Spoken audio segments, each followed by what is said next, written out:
Salut gang! Aujourd'hui, je dis aujourd'hui, ce soir, il me semble c'est plus précis.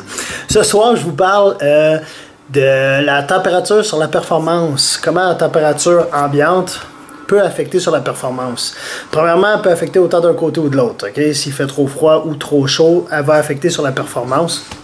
Plusieurs études ont été faites, ils ne s'entendent pas sur à quel point ça affecte ou non. Il y a une chose qui s'entend, c'est qu'il faut essayer de garder le corps à sa température normale, essayer de ne pas trop la faire varier parce qu'il va utiliser des systèmes, soit pour refroidir le corps ou pour le réchauffer.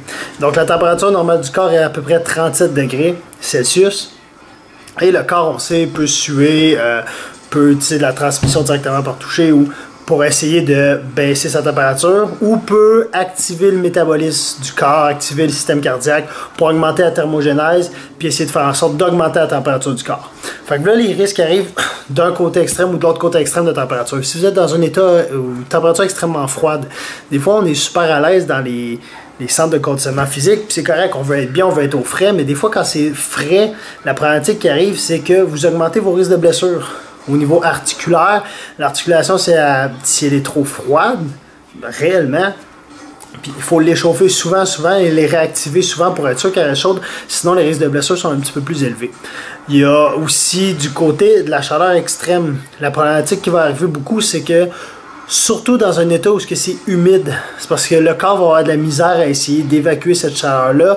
Une chaleur intense dans le corps, une température qui monte dans le corps va faire en sorte que le corps va essayer de diminuer le plus possible tous ses métabolismes pour essayer de ne pas monter sa température. Ça va nuire à vos performances, ça va nuire à votre rapidité de contraction musculaire. Fait qu'il y a des choses qu'il faut voir quand vous êtes à une ou à l'autre. Okay? Rien ne vous empêche de vous entraîner et les variations de performance ne sont pas extrêmes. Ça veut dire qu'ils ont fait des études sur les marathoniens. Et sur les marathoniens, ça peut faire une bonne différence vu que c'est de très longue haleine. Sauf pour un effort qui va durer 5-10 minutes, la différence peut être beaucoup plus minime. La seule chose, c'est que s'il fait très froid, vous vous échauffez beaucoup plus souvent, restez actif. Si vous avez des temps morts entre deux efforts, de workout ou quoi que ce soit, il faut réactiver souvent, il faut bouger souvent. Il ne faut pas avoir peur d'avoir du linge qui va garder la chaleur. Okay? Le fait d'avoir froid ou de sentir du froid, c'est pas bon du tout.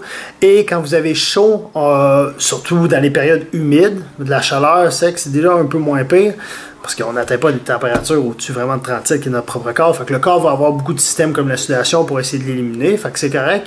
Mais si c'est très humide, le corps ne peut plus vraiment se servir, de la misère à se servir de la sudation. Vu que le taux d'humidité dans le corps, l'évaporation se fait moins bien, on perd moins de température. Le corps va essayer d'éliminer encore plus d'eau pour essayer de baisser cette température-là. Fait que pour un effort qui pourrait demander, qui pourrait faire perdre 1 litre d'eau ou 1,5 litre d'eau, on peut aller jusqu'à quasiment la double de perte d'eau dans des périodes très chaudes et très humides. Fait que faites attention quand il fait très chaud, très humide, gardez en tête qu'il faudrait peut-être consommer le double de quantité d'eau que vous êtes habitué de consommer. Fait que ça, c'est les choses à faire attention, gang. On s'échauffe beaucoup et on reste chaud quand il fait froid. Et quand il fait chaud, on s'hydrate énormément. Ça va être vraiment le numéro 1. Il faut s'hydrater tout le temps, mais on s'hydrate 2 fois plus encore dans des températures élevées.